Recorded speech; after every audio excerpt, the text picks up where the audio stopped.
Cooking मीता के YouTube channel में स्वागत है आपका। कैसे हैं आप सब दोस्तों? तो आज हम बनाने वाले हैं खूब बढ़िया टेस्टी गार्लिक ब्रेड या गार्लिक स्टिक्स कहें आप इसको।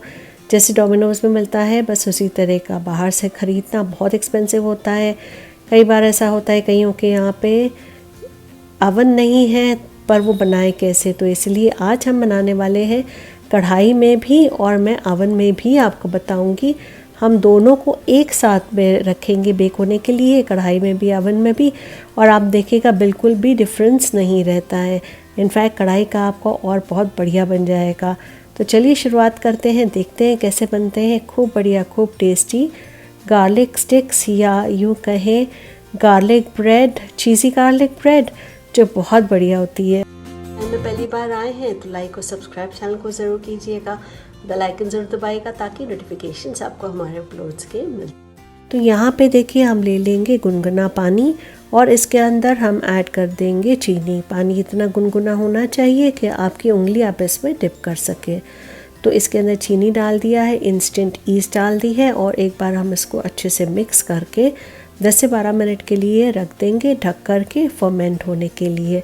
तो यहाँ पे देखिए 10 से 12 मिनट अब हो चुके हैं। खूब बढ़िया तरीके से ये फ्रॉथी हो गया है। अगर ऐसे ना हुआ हो तो आप इंस्टेंट ईस्ट चेंज करके फिर से बनाइएगा, वरना आटा आपका सारा ख़राब हो जाएगा। मैदा और आटा मैंने दोनों लिया है, चिली फ्लेक्स डाल दिया है, मिक्स्ड हर्ब्स डाल दिया है। आप गार्लिक पाउडर भी डाल सकते हैं। मेरे हर्ब्स में गार्लिक पाउडर भी है तो इसलिए मैं अलग से नहीं ऐड कर रही हूँ। नमक डाल करके एक बार खूब अच्छे से आप इसको मिक्स कर दीजिएगा और जो ईस्ट का पानी हमने बनाया था वो डाल करके हम पहले इसको अच्छे से मिक्स कर देंगे। और उसके बाद में जब आटा आपको लगेगा कि थोड़ा सा अगर और पानी की ज़रूरत है तो आप हल्का सा गुनगुना पानी या गुनगुना दूध ले सकते हैं। बस थोड़ा थोड़ा ही ऐड करिएगा क्योंकि बहुत ज़्यादा पानी हमको इसके अंदर नहीं चाहिए होगा। 2 या 3 चम्मच से आपका हो जाएगा। तो खूब बढ़िया तरीके से आपको इसको मिक्स कर देना है। डोव देखिए इसी तरह का स्टिकी होना चाहिए। जितना बढ़िया स्टिकी डोव उतना आपका ब्रेड अच्छा बनेगा। अब यहाँ पे मैं डाल देती हूँ थोड़ा सा तेल और एक बार हम खूब अच्छे तरीके से इसको सुधार करके हम इसको ढक करके रख देंगे 1 से 1.5 घंटे फर्मेंट होने।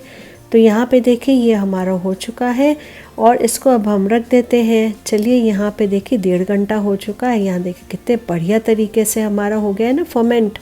तो एक बार इसको मैं पंच करके इसकी सारी हवा निकाल दूँगी। चलिए यहाँ पे देखिए कितना बढ़िया टेक्सचर आया है। खूब अच्छी तरीके से आटा हो गया है हमारा। तो यहाँ पे देखिए कढ़ाई में मैं नमक डाल देती हूँ, एक स्टैंड रख दूँगी। मैं ये नमक अलग रखती हूँ, हर बार बेकिंग के लिए कढ़ाई में मैं यही नमक ले लेती हूँ। अच्छा हम यहाँ पे इसको ढक कर के रख देंगे 10 मिनट तक धीमी आंच पे इसको प्री हीट होने देंगे जब तक हम अपना आटा कर देते हैं। तो यहाँ पे मैंने लिक्विड देखिए मेल्टेड बटर लिया है, इसके अंदर गार्लिक डाल दिया है, हरा धनिया डाल दिया है और खूब अच्छी तरीके से हमको इसको मिक्स कर लेना है। चलिए हम आटा ले लेते हैं, 2 हिस्सों में हम इसको इक्वल हिस्से कर देंगे।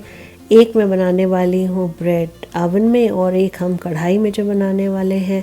तो बस ये देखिए इस तरह से कोई भी वर्किंग प्लेस पे प्लेटफॉर्म पे या कोई भी बड़ा सा आपके पास में कोई चॉपिंग बोर्ड है उस पर अच्छे से फ्लोर डस्ट कर लीजिए और उसके बाद में थोड़ा सा हल्के हाथ से इसको आटे को ठीक कर दीजिएगा। अब यहाँ पे इसको अच्छे से हमको एक बड़ा सा ओवल शेप का रोटी जैसे बना देना है। बहुत पतला नहीं करना है आपको, बहुत मोटा भी नहीं रखना है। तो यहाँ पे देखिए जो मैंने मेल्टेड बटर के अंदर ये डाला था गार्लिक और हरा धनिया वो हम इसके ऊपर लगा देंगे। तो यहाँ पे आधे पार्ट में मैं डाल रही हूँ चीज़। आधे पार्ट में भी जो नीचे का हिस्सा है साइड्स का हिस्सा है इसको छोड़ दीजिएगा, हम इसको चिपकाएंगे। थोड़ा सा इसके ऊपर चिली फ्लेक्स और हर्ब्स डाल दिया है, मिक्स हर्ब्स। और यहाँ पे मैं इसके ऊपर थोड़ा से बॉइल्ड कॉर्न डाल लूँगी। अब ये टोटली ऑप्शनल है, आप चाहें तो डाल सकते हैं, आप चाहें तो अवॉइड भी कर सकते हैं। आप यहाँ पे अगर चाहें तो छोटे कटे हुए कैप्सिकम भी डाल सकते हैं।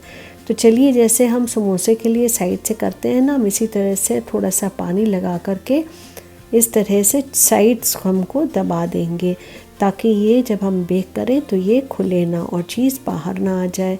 तो बस इस तरह से खूब अच्छी तरीके से इसको चारों तरफ से चिपका दीजिएगा। तो ये जैसे हो गया है, अब मैं इसको एक राउंड प्लेट के ऊपर मैंने रख दिया है बटर पेपर, पार्चमेंट शीट, उसको भी ग्रीस कर दिया था और ताकि इसके ऊपर वो चिपके ना, और इसके ऊपर हम लगा करके एक बार और साइड से दबा देंगे। अच्छा, जो बटर हमने बनाया था वो इसके ऊपर अच्छे से ब्रश कर लीजिएगा, और ब्रश करने के बाद में थोड़ा सा चिली फ्लेक्स और ओरेगानो वाला जो हमारा मिक्सअप्स है वो आप डाल दीजिएगा इसके ऊपर, तो दिखने में अच्छा लगता है। अब यहाँ पे हमको इसको हल्के हल्के कट कर देना है।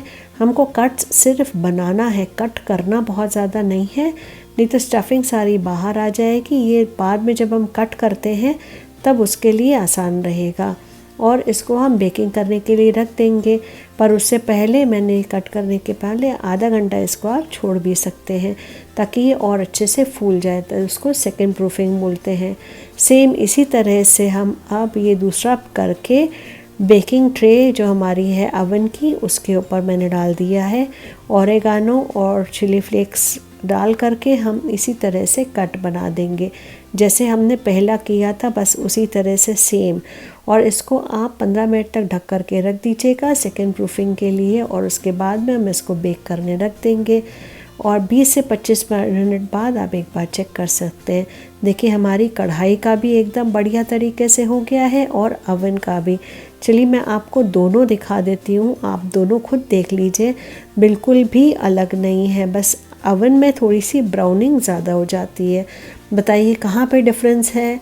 बल्कि जो कढ़ाई वाला है वो और बढ़िया और फूला लग रहा है। देखिए कितने सॉफ्ट बने हैं ना, बहुत बढ़िया बनता है। अब आपके पास में कोई भी मौका नहीं है ये बोलने का कि मेरे पास में अवन नहीं तो मैं ये कैसे बनाऊँ। आप बनाइए कढ़ाई में और अपने फैमिली और फ्रेंड्स के साथ एंजॉय कीजिए, बच्चों को खिलाइए, बहुत मज़ा आता है, बहुत बढ़िया बनता है। तो देखिए ये ऊपर से एकदम सॉफ्ट चीज़ी और पीछे से एकदम क्रिस्पी है, बहुत बढ़िया। ये तो गरम गरम खाने में ही मज़ा आता है। बारिश का मौसम है तो बस अपने बच्चों के लिए, फैमिली के लिए बनाइए और एंजॉय कीजिए।